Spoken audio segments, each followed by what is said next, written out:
오늘도 이 자리에 함께 하신 저와 여러분에게 하나님의 크신 은혜가 함께 하시기를 주님의 이름으로 축복드립니다. 서로 인사하겠습니다. 오시느라 수고하셨습니다. 일주일 살아가시느라 수고하셨습니다. 일주일 동안 사시느라 정말 수고가 많으셨습니다. 날씨가 되게 추워가지고 걱정을 많이 했는데 그럼에도 불구하고 이 추위를 뚫고 이 자리에 앉아 계신 여러분들은 하나님의 복된 사람인 줄 믿습니다. 하나님께서 꽃배기로 은혜를 주실 줄 믿습니다. 네. 되게 춥더라고요. 지금도 춥죠. 저는 추운 게 참 싫은데 이제 추워져가지고 이게 또 이 마음이 이렇게 가라앉는 것 같아요. 추우면 가라앉아요. 따뜻해지기를 기도합니다. 우리는 때때로 믿음이 약해졌어, 혹은 신앙생활이 예전 같지 않아, 아니면 많이 흔들리고 있어 라는 말을 자주 합니다. 일단 무엇이 문제일까요? 믿음이 약해졌어, 신앙생활이 예전 같지 않아, 많이 흔들리고 있지 않아, 많이 흔들리고 있어 라고 이야기할 때 그 문제가 뭘까요? 왜 그럴까요? 우리는 흔히 이것을 믿음의 크기나 양의 문제라고 생각을 합니다. 그러니까 기도나 성경 읽는 시간이나 그런 말씀을 보는 시간들이 많이 줄었기 때문이라고 생각을 합니다. 그런데 성경은 그렇게 말씀하고 있지 않다는 거죠. 이러한 믿음의 문제를 크기나 양의 문제로 다루고 있지 않다라는 것입니다. 복음서에 기록된 주님의 말씀을 우리가 묵상해 보면 예수님께서는 믿음의 상태에 대해서 언제나 뿌리의 문제로 다루고 계신다라는 것을 우리는 알 수가 있습니다. 우리가 이렇게 미국의 교회와 한국의 교회를 좀 비교를 해보면, 그러니까 미국의 교회는 예배의 시간들이 많지가 않아요. 그러니까 주일날 온전하게 예배를 드리고, 그리고 수요일 같은 경우에는 오전에 모여가지고 성경 공부를 해요. 그리고 새벽 기도는 없어요. 금요초라도 없고. 그래서 목사님들은 온전히 이렇게 주일날 오전 예배 설교에 집중해서 설교를 준비합니다. 그런데 반면에 우리는 굉장히 예배가 많습니다. 그죠? 새벽 기도도 있고, 수요 예배도 있고, 금요철화도 있고, 여러 가지 기도의, 예배의 그런, 순서들이 참 많은데, 그런데 보면, 미국에 있는 성도들을 보면, 신앙이 생활 속에 그냥, 나타나요, 그냥. 그러니까 신앙이 생활화되어 있어요. 그러니까 예배는 많지 않은데, 그러니까 어릴 적부터 신앙생활 하는 것이 그냥 몸에 배어 있고, 그냥 어떤 문제가 생기고 어떤가 하면 당연히 그냥 기도하고. 제가 예전에 깜짝 놀랐던 게 9.11 테러가 났을 때, 테러가 막 났는데, 그때 TV에 자막이 이렇게 쭉 지나가는데, 그러니까 기도 장소가 막 뜨는 거예요. 어디에 모여서 기도할 겁니다. 어디에 모여서 몇 시에 기도할 겁니다. 그러니까 9.11 테러를 두면서 그들은 모여서 기도하는 거예요.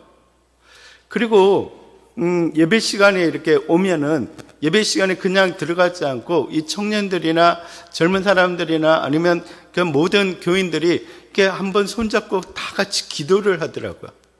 그리고 같이 들어오는 거예요. 그러니까 그 신앙의 모습들이 그냥 생활 속에 배어 있는 거예요. 근데 우리는 반면에 한국 사람들은 이렇게 보면은 예배 시간도 많고 되게 열정적이고 신앙에 대해서 굉장히 열정을 가지고 있는데, 어느 순간 보면 이게 신앙과 삶이 따로 있는 것 같다는 거예요. 그러니까 이런 걸 보면, 그러니까 어떤 우리가 신앙생활을 한다라고 이야기하는 그 기도나 말씀이나 예배의 양이나 크기가 문제가 아니라 뭐가 문제라는 거야? 믿음의 뿌리의 문제라는 거야. 뿌리의 문제. 사실 이거는 어떤 교육적인 부분에서도 마찬가지인 것 같아요. 그러니까 우리의 교육은 뭐냐면 문제를 맞추는 교육을 하잖아요. 그런데 미국은 보면 문제를 맞추는 그게 아니라 문제를 풀어가는 교육을 하는 거예요. 그래서 어떤 책을 읽으면 그 정답을 맞추는 게 아니라 그 책에서 나오는 지혜를 토론하는 거죠. 토론. 자기 생각을 같이 가지도록. 그러다 보니까 사실 이게 대학교 때까지는, 그러니까 고등학교 때까지는 한국에 있는 우리 한국 사람들이 굉장히 이렇게 문제도 잘 풀고 굉장히 똑똑한 것처럼 보여요. 그러니까 좋은 대학을 가게 되고. 그런데 대학 이후의 모습을 보면 어떤 업적을 남기는 걸 보면 차이가 굉장히 많이 난다는 거예요. 우리는 점수를 내는 교육을 했고 그들은 뭔가를 풀어내는 교육을 했다는 거예요. 그러니까 그런 모습을 보면 무슨 차이냐면 뿌리의 차이가 있다는 거예요. 교육에도 뿌리의 차이가 있다는 거예요. 그러니까 신앙적인 부분에도 그러니까 뿌리의 차이를 느끼게 된다라는 것입니다. 여러분, 우리가 생각해 보면 나무는 겉으로 보기에는 크고 튼튼해 보여도 뿌리가 얕으면 작은 바람에도 쓰러지게 됩니다. 근데 반대로 뿌리가 깊이 내려간 나무는 바람에 흔들릴 수는 있어도 뽑히지는 않습니다. 우리의 신앙도 마찬가지라는 거죠. 예배에 빠지지 않고 다 참석해서 말씀을 듣고 교회를 열심으로 섬길 정도로 신앙생활을 해도 정작 믿음의 뿌리가 든든하게 내려가 있지 않으면 언제든지 흔들릴 수 있다는 거예요. 오히려 더 화려해 보이고 오히려 더 열심인 것처럼 보이고 오히려 더 신앙이 더 깊은 것처럼 보이는 그 사람이 빨리 흔들릴 수 있다는 거예요.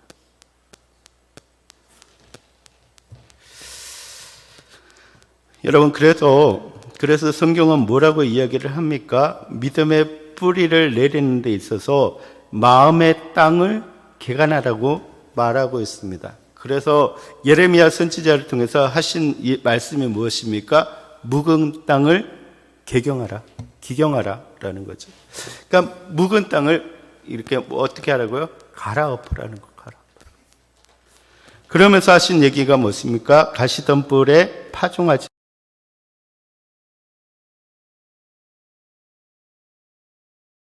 그러니까 내려가야 돼요. 잘 내려가야지 흔들리지 않는다는 것이죠. 여러분, 진짜로 바라기는 올 한 해 우리의 마음, 믿음의 뿌리가 온전히 내려져서 흔들리지 않는 믿음을 가지는 여러분 되시기를 주님의 이름으로 축복드립니다. 이게 저를 통해서 여러분에게 주시는 하나님의 비전인 줄 믿습니다. 예. 그러니까 몇 번, 한두 번 우리가 예배에 빠질 수도 있고 또 어떻게 보면 봉사하는 것에도 빠질 수 있습니다.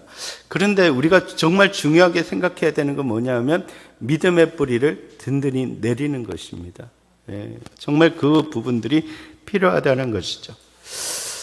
오늘 보면 누가복음 8장은 예수님의 갈릴리 그 사역의 절정에서 무리들에게 하나님의 나라에 대해서 가르치시면서 하신 비유들입니다. 그 가운데 오늘 본문은 소위 씨 뿌리는 농부의 비유입니다.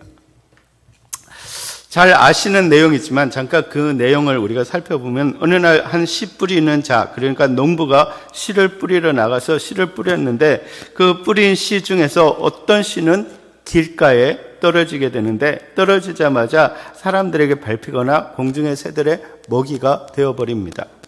또 어떤 씨들은 바위 위에 떨어지게 되는데 그 바위 위에 조금 이제 있는 그 흙에 떨어지게 되는 거죠. 거기서는 조금 싹이 나가다가 물기가 없어서 말라 죽게 됩니다.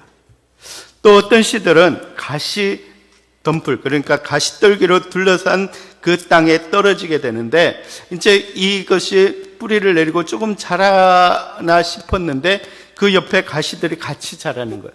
그래서 그것을 이기지 못하고 결국은 죽어버리게 됩니다. 또 어떤 씨들은 잘 개간되어진 좋은 땅에 떨어져서 그곳에서 싹이 트고 결실하게 되고 100배의 열매를 맺게 됩니다. 그런데 보시면 우선 예수님께서는 이 비유를 하신 후에 이 비유에 대해서 해석을 해 주시는데 그 첫 번째 하신 말씀이 뭐냐면 씨가 무엇인지를 밝히고 있다라는 거예요. 그러니까 11절을 보시면 씨는 하나님의 말씀이라고 말씀해 주고 있습니다. 이 말은 이 비유에서 싹이 트고 열매를 맺는 것이 씨의 문제에 있는 것이 아니라는 것이죠. 그러니까 씨가 잘못되어서가 아니라 문제는 뭐라는 거예요? 그 밭에 문제가 있다는 거예요. 왜냐하면 씨는 하나님의 말씀으로 완전하고 능력이 있다라는 것이죠. 그러니까 씨가 잘못된 게 아니라 씨는 완벽하다는 거예요. 그러니까 그 씨가 떨어진 땅의 상태가 문제이고 이것은 각 사람의 마음의 상태를 나타낸다고 말씀하고 있습니다. 그러니까 같은 말씀이 선포되는데 어떤 사람들은 변화되고 어떤 사람은 금방 식어버리고 어떤 사람은 열매 없는 신앙에 머물게 되는데 그 이유가 각기 다른 마음의 상태에 있다라는 것입니다. 우리가 살펴보신 것처럼 앞서 예수님께서는 비유로 씨가 떨어지는 네 종류의 땅과 그 결과가 어떤지에 대해서 말씀해 주는데 공통적 한 가지 기준이 뭐냐면 한 가지 기준으로 믿음을 평가하고 있는데 그 기준이 뭐냐면 바로 뿌리가 내렸는지 내리지 못하는지에 달려 있다는 거예요. 그러니까 지금 보면 길가나 바위나 가시덤불의 그 기준이 뭐예요? 그 씨가 그 상태를 이야기할 때 그 씨가 가서 뿌리를 내렸느냐 내리지 못했느냐를 판단한다는 거예요. 그래서 그 땅의 상태를 좋으냐 나쁘냐로 판단하신다라는 것이죠. 뿌리를 내리지 못한 믿음은 시험 앞에서 무너지고 뿌리가 다른 곳에 내려간 믿음은 열매 맺지 못하고 오직 준비된 땅에 내려진 믿음만이 인내로 결실했다라는 것입니다. 여러분, 여러분의 마음의 상태는 어떻습니까? 이 네 가지 중에 어떤 마음의 상태를 가지고 있습니까? 여러분의 믿음은 어떻습니까? 한번 생각해보는 시간이 되기를 바랍니다. 먼저 12절에서 13절을 보시면 길가에 있었다는 것은 말씀을 들으나 마귀가 와서 그 말씀을 마음에서 빼앗아가는 것이요 바위 위에 있다는 것은 말씀을 들을 때 기쁨으로 받으나 뿌리가 없어 잠깐 믿다가 시험을 받을 때 배반하는 자요라고 되어 있습니다. 네, 길가는 어떤 것입니까? 씨를 심기 위해서 개가는 땅이 아니기 때문에 흙이 굳어 있다는 거예요. 굳어 있다는 거예요. 그래서 떨어진 씨가 그 안으로 스며 들어가지 못하는 상태를 이야기합니다. 이것은 말씀을 듣긴 한데 그 말씀이 굳어 있어서 깊이 생각하지 못하고 곧 흘러버리는 그런 상황을 이야기합니다. 듣는데 여기로 들었다가 여기로 나가는 거죠. 우리 권사님들의 또 우리 집사님들의 저의 또 모습이 아닐까라는 생각도 가끔 해봅니다. 이런 마음의 가장 큰 특징이 뭐냐면 영적으로 무감각하다는 거예요. 무감각. 설교를 듣지만 감동도 없고 회개도 없고 결단도 없다라는 거예요. 너는 말해라, 나는 듣겠다. 이거죠. 그런데 보시면 하나님께서는 이 상태를 단순히 그 말씀에 대해서 무관심하다라고 넘어가지 않는다는 거예요. 분명히 영적 전쟁의 결과라고 말씀하고 있다는 거예요.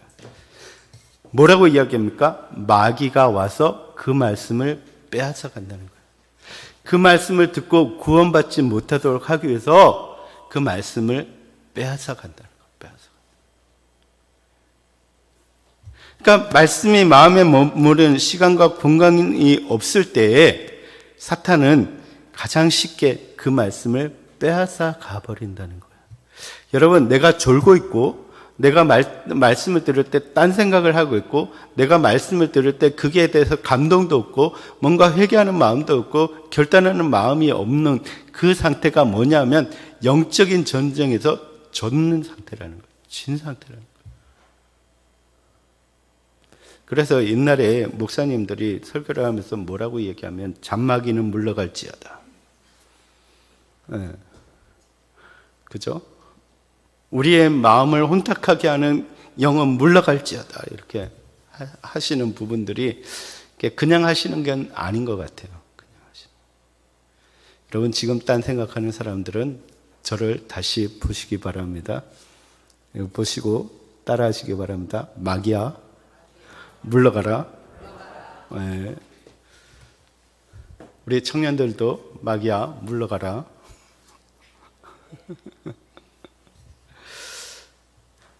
이게 영적인 문제라고 이야기를 하고 있습니다. 여러분, 그래서 말씀을 듣기 전에 우리는 기도해야 합니다. 그리고 예배에 나오기 전에 우리는 항상 기도로 준비되어야 되고, 또 우리의 상태를 굉장히, 그러니까 최상의 상태로 만들도록 노력해야 됩니다. 그래서 토요일 날 우리 청년들, 우리 중고등부 학생들은 가능하면 게임을 하지 마세요. 게임을 하다 보면, 저도 이렇게 게임을 좀 좋아해서 하는데, 하다 보면 밤새기가 쉬워요. 그래서 토요일 날 그러다가 이제 주일 날 나오면 어떻습니까? 찬양할 때까지는 괜찮아요.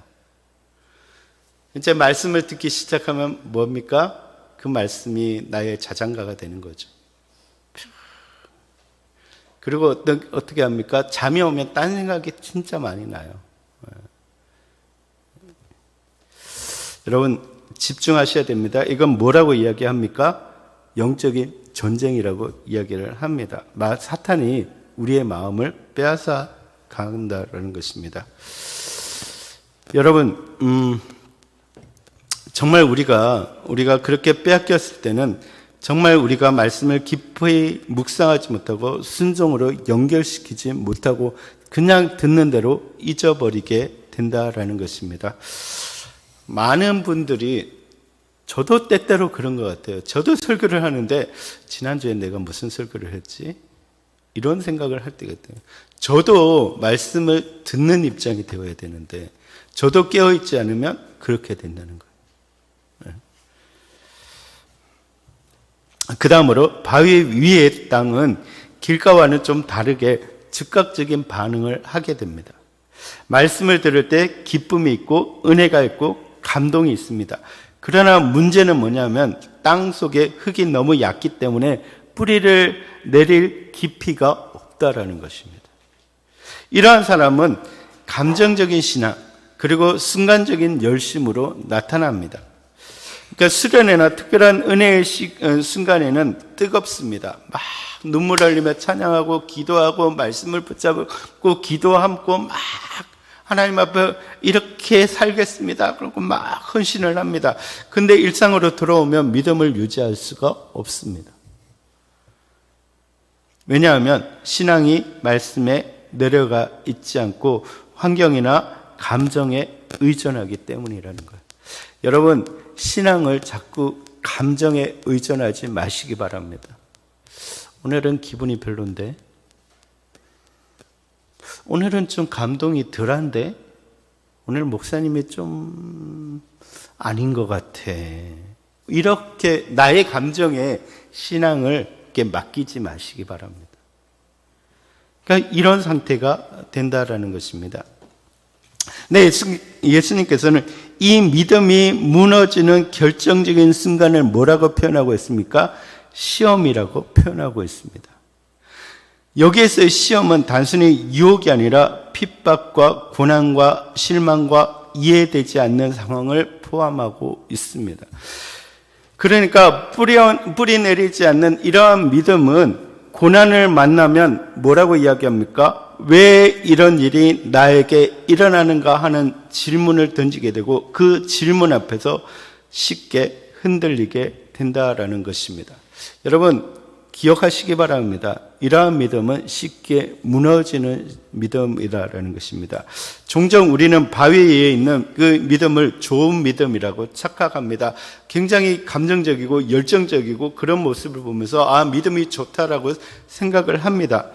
예배에 감동이 있고 눈물이 있고 결단이 있으면 신앙이 건강하다고 생각합니다. 그러나 예수님께서는 단호하게 말씀하십니다. 뿌리가 없으면 무너진다. 여러분, 정말로 감정에 의존하는 신앙이 아니라 하나님 말씀을 의존하는, 하나님께 뿌리 내리는 그런 신앙을 가지는 여러분 되시기를 주님의 이름으로 축복드립니다. 오늘 예배 드렸는데 감동이 없어. 예배 드렸는데 뭔가 이상해. 이거는 내 마음에 뿌리가 약해진 거예요. 여러분, 정말로 기도하시기 바랍니다. 내가 시험에 들지 않게 기도하시기 바랍니다. 계속해서 14절을 보시면 가시떨기 속에 있다는 것은 말씀을 들은 후에 이생의 염려와 재물과 향락에 기운이 막혀 온전히 결실하지 못하는 잔이라 라고 말씀하고 있습니다. 네, 예수님께서 세 번째 땅으로 가시떨기 속에 떨어진 씨에 대한 비유를 해석합니다. 그러니까 가시떨기가 있는데 그 안에 흙이 있었다는 거예요. 거기에 떨어졌다는 거죠. 네, 이 땅의 특징은 씨가 아예 자라지 않는 것이 아니라 자라기는 합니다. 근데 열매를 맺지 못한다는 것이죠. 겉으로 보면 살아있는 믿음처럼 보이지만 결실이 없는 신앙을 이야기합니다. 이러한 사람들은 말씀을 듣습니다. 길가처럼 무시하지도 않고 바위 위처럼 즉각적으로 사라지지 않습니다. 그러나 말씀보다 더 강력하게 마음에 차지하고 있는 것이 있다라는 것입니다. 그것이 무엇입니까? 이생의 염려와 재물과 향락입니다. 그것이 가시와 같이 우리의 마음을 짓누른다는 거예요. 찌른다는 거죠. 근데 중요한 표현이 있습니다. 그 표현이 뭐냐면 기운이 막혀라는 거예요. 기운이 막혀. 근데 이 기운이 막혀라는 이 단어는 어떤 의미가 있냐면 숨을 막히게 하다, 질식시키다라는 뜻을 가지고 있습니다. 그러니까 가시떨기는 말씀을 정면으로 거부하지는 않습니다. 그런데 서서히 숨이 막히게 만들어서 믿음의 자리를 떠나게 만든다는 거예요. 먼저 뭐가 있습니까? 이생의 염려입니다. 이 땅을 살아갈 때 염려거리입니다. 그러니까 믿음을 분산시키는 그 가시가 바로 이생의 염려인데 믿음의 반대편에 서 있는 것들입니다. 여러분, 우리가 염려가 많습니까? 적습니까? 살면 살수록 염려가 많아집니다. 그죠? 안 그런가요? 잘 때도 염려하잖아요. 꿈에서도 염려하잖아요. 그러니까 우리는 염려로 살아가는 것 같아요. 근데 보시면 염려가 많아질수록 어떻게 됩니까? 하나님께 맡기는 신뢰가 줄어듭니다. 우리는 염려하면 염려할수록 하나님께 조금씩 멀어진다는 것을 알아야 합니다. 겉으로 보기에는 염려는 책임감 있는 것처럼 보이지만 실제로는 하나님 없이 뭔가를 내가 해결하려는 태도를 말합니다. 모든 염려를 누구께 맡기라고요? 주께 맡기라고 했는데 우리는 맡기지 못하고 뭐예요? 가져갑니다. 무거운 짐진 자들아 다 내게로 오라 내가 너희를 쉬게 하리라 라는 말씀을 듣지만 무거운 짐을 가지고 주님 앞에 나옵니다. 주님 이 짐을 맡깁니다. 돌아갈 때는 다시 주십시오. 이 짐은 제가 지겠습니다. 주님은 편안히 가십시오. 우리는 그런 모습을 가진다는 거예요. 주님 자녀를 주님께 맡깁니다 라고 이야기를 합니다. 그리고 기도를 합니다. 근데 뭐 합니까? 맨날 염려합니다. 저 자식은 어떻게 될 것인가? 여러분, 하나님께서 그 자식을 이끌어 가십니다. 아멘? 근데 사실 저도 이렇게 이야기하지만 우리 자식들을 보면 걱정이 돼요. 염려가 되죠. 근데 자꾸 염려하다 보면 하나님이 안 보여요. 그죠? 여러분, 또 하나 있습니다. 무엇입니까? 재물입니다. 재물. 재물은 믿음의 방향을 바꾸는 가시로 사실 재물 자체는 문제가 되지 않습니다. 그런데 재물이 마음의 중심에 있을 때 문제가 생깁니다. 예수님께서 뭐라고 얘기하시냐면 너의 보물이 있는 곳에 너의 마음이 있다라고 했습니다.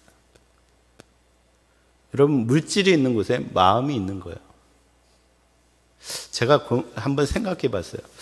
새벽 기도를 나오면 내가 5만 원씩 주면 새벽 기도를 나올까? 택시비까지 이렇게 계산을 하면 택시비가 한 2만 원 정도 나오고 3만 원 정도 나오니까 좀 멀리 있어도 택시 타고 나오지 않을까? 여러분, 나올까요? 우리 좀 그 생각도 들더라고요. 예. 주일날 빠지면 한 벌금을 10만 원씩 받을까? 그러면 빠지지 않고 나올까? 뭐 이런 생각을 좀 하게 되더라고요. 근데 여러분, 정말 재물을 우리 마음에 두면 하나님보다 뭘 생각하게 되냐면 안전함을 생각하게 됩니다. 순종보다 손익을 먼저 계산하게 되고 헌신보다 자기의 소유를 먼저 지키게 됩니다. 여러분 생각해 보면 그렇지 않습니까? 주일날 목사님 중요한 비즈니스 약속이 있습니다. 주일날 목사님 중요한 손님이 옵니다. 주님, 목사님 정말 잘 아는데 그냥 예배 빠지면 안 된다는 거 아는데 주님 이 일이 먼저지 않습니까? 그럼 손해보는데요. 내가 열심히 돈 벌어서 헌금할게요. 그렇게 이야기합니다. 여러분 우리의 신앙이 혹시 그렇지 않나 한번 생각해 보시기 바랍니다. 믿음의 뿌리가 하나님이 아니라 물질적인 안정으로 우리는 변해가게 된다라는 것입니다. 그리고 믿음을 무디게 하는 가시라고 할 수 있는 향락은 죄책감을 주지 않는 즐거움을 이야기합니다. 그래서 더 무섭습니다. 즐거움이 나쁘기 때문이 아니라 즐거움이 신앙의 긴장을 풀어버리기 때문이라는 것입니다. 그러니까 말씀에 대한 갈급함이 줄어들고 기도의 자리에서 다른 즐거움으로 대체하게 되고 그리고 영적인 민감함이 둔해집니다.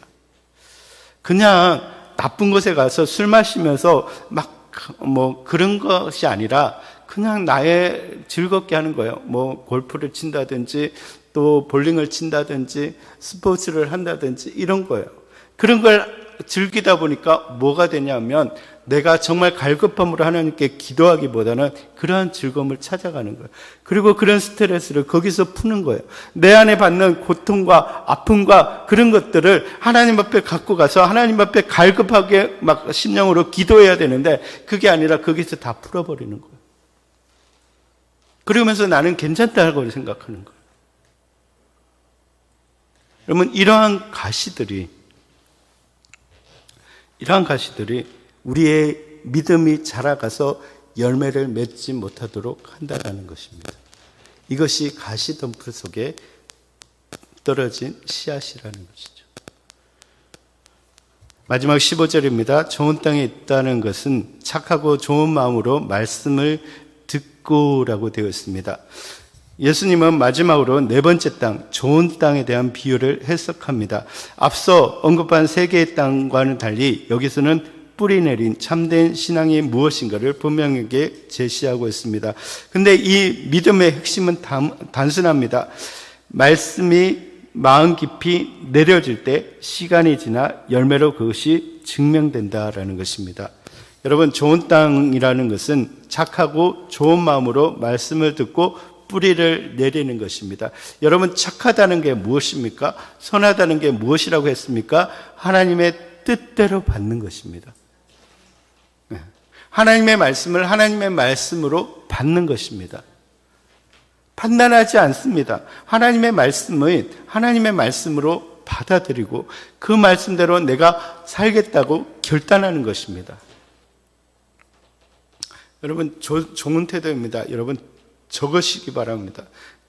적고 마음에 새기시기 바랍니다. 여러분, 말씀으로 듣고 내 마음에 새기고 그 말씀대로 한번 해보는 거예요. 해보면 결과가 나타나요. 그러면 그 말씀이 내 안에 새겨지는 거예요. 우리는 말씀 따로 행동 따로. 여러분, 말씀대로 한번 살아보시기 바랍니다.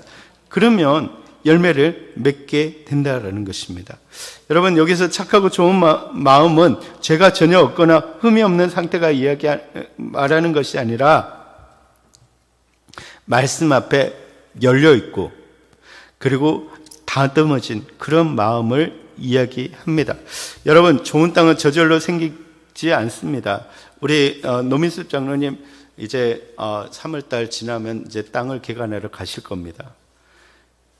장로님 땅 그거 농사 지을 때 그냥 하시는 거 아니에요. 들어보면 그 하루 종일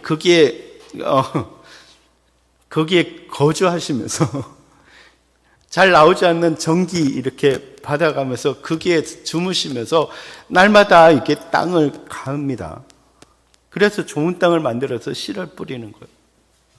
여러분, 우리의 밭도 우리의 마음도 그냥 좋은 마음이 되는 것이 아닙니다. 우리가 계속해서 개간해야 됩니다. 돌을 골라내고 가시를 제거하고 흙을 갈아 엎어야 됩니다. 그러니까 회개와 겸손 그리고 말씀을 향한 갈망이 준비되어야 한다는 것입니다. 여러분, 기도로 준비해야 됩니다. 말씀으로 준비해야 됩니다. 여러분, 정말로 하나님 말씀을 주보가 나오면 오늘은 무슨 말씀인가 찾아보고 그 말씀을 읽어보고 하나님께서 나에게 어떤 말씀을 주실지 기대하면서 기도해야 됩니다. 그럴 때 나와서 하나님 말씀을 들을 때 우리 마음의 밭이 좋은 밭이 되는 것입니다. 이것이 중요하다는 거예요. 이렇게 잘 갈린 좋은 땅은 말씀을 제대로 잘 듣습니다. 단순히 그냥 잘 청취한다는 것이 아니라 마음에 듣고 간직하는 것입니다. 경청하게 됩니다. 여러분, 우리가 대화할 때 사람의 말을 경청해야 합니다. 그게 무엇입니까? 잘 들어야 됩니다. 잘 이해되도록 해야 된다는 것이죠. 하나님의 말씀도 마찬가지입니다. 그럴 때 하나님의 진짜 말씀을 들을 수가 있다라는 것입니다. 그런데 여기서 중요한 것은 뭐냐면 인내하는 것을 이야기합니다. 인내하는 거. 그러니까 좋은 땅의 특징은 뭐냐면 인내한다는 거예요. 인내. 앞서 길가를 제외하고 바위의 땅이나 가시덤불 속의 땅도 씨앗이 떨어졌을 때 어느 정도 반응이 있었습니다. 그런데 열매는 인내를 통과한 땅에서만 주어진다라는 것을 기억해야 된다는 것입니다. 여러분, 인내하는 것은 그냥 아무것도 하지 않고 기다리는 태도가 아닙니다. 인내는 말씀이 당장 눈에 보이는 결과를 주지 않아도, 상황이 변하지 않는다 할지라도, 기도가 응답되지 않는 것처럼 느껴진다 할지라도 말씀의 자리를 떠나지 않고 계속해서 그 말씀을 신뢰하고 기다리는 것입니다. 믿음으로 기다리는 것입니다. 여러분, 인내가 제일 힘듭니다. 그렇지 않습니까? 말씀을 인내하고 기다린다는 것이 얼마나 힘든지 모릅니다.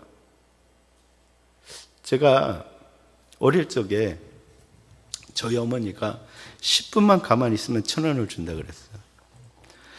그때만 해도 1,000원이면 진짜 큰 돈이거든요. 제가 받을게요, 못 받을게요? 받았으면 이런 얘기를 안 하죠. 받았으면 이런 얘기를 안 하죠. 10분을 가만히 있지를 못했어. 예. 여러분은 되겠습니까? 아니, 지금이나 되지. 10분 가만히 있는 게 쉽지 않아요. 이렇게 피가 끓는다 그러죠. 제가 보통 사람이 아니었습니다. 미라클입니다. 지금 여기에 있는 게 미라클입니다. 여러분, 하나님의 응답할 때까지 기다리라고 할 때 여러분 기다릴 수 있습니까? 그건 진짜 어렵습니다. 어렵습니다. 가장 쉬운 게 뭡니까? 내가 노력하는 게 쉬워요. 내가 뭔가 하는 건 쉬워요. 근데 기다려. 강아지들도 기다려. 침묵. 또 우리의 모습도 그렇다는 거예요. 기다려 하면 우리는 기다리는 게 진짜 힘든 거예요. 여러분, 저도 마찬가지예요. 지금도 마찬가지예요. 지금도 하나님께서는 기다려. 교회가 이렇게 성장하고 교회가 하나님의 일을 하기까지 기다려. 하나님께서 일하실 거야. 기다려. 라고 말하지만 저는 마음이 막 급해져가지고 하나님 빨리요. 하나님 빨리요. 하나님 빨리 좀. 이러고 있는 거예요. 근데 열매는 무엇을 통해서요? 인내를 통해서 기다림으로 맺어진다는 거예요. 여러분, 여름이 지나고 가을이 와야지 열매가 맺지 않습니까? 그죠? 근데 그냥 심어놓고 막 흔드는 거야. 빨리 열매 맺으라고. 그러면 어떻게 됩니까? 나무는 상하게 될 수밖에 없습니다. 여러분, 정말로 여러분들이 인내하는 믿음을 가지는 여러분 되시기를 주님의 이름으로 축복드립니다. 근데 그 결과 맺게 되는 열매는 단순히 외적인 성취를 넘어서 성품이 변화되고 고난 가운데서도 흔들리지 않는 하나님과의 온전한 신뢰를 형성하게 되고 이웃과 공동체에 향한 깊은 사랑과 헌신적인 섬김으로 나타나게 된다라는 것입니다. 나아가서는 다음 세대를 살리는 영향력이 될 수 있습니다. 여러분, 여러분의 마음은 어떤 종류의 땅입니까? 길가입니까? 바위 위에 있는 흙입니까? 가시덤불에 있는 그런 흙입니까? 좋은 땅에 있는 그 좋은 땅입니까? 여러분, 올 한 해 어떤 고통 속에서도 고난 속에서도 세상의 유혹 속에서도 흔들리지 않는 좋은 땅이 되시기를 바랍니다. 그래서 여러분의 믿음이 그 땅 가운데 뿌리를 잘 내려줘서 정말로 열매 맺는 여러분 되시기를 주님의 이름으로 축복드립니다. 우리 교회가 그렇게 되자고요. 우리 교회도 그렇게 되어서 정말로 아름다운 열매를 맺어가는 교회가 되기를 정말 소망합니다.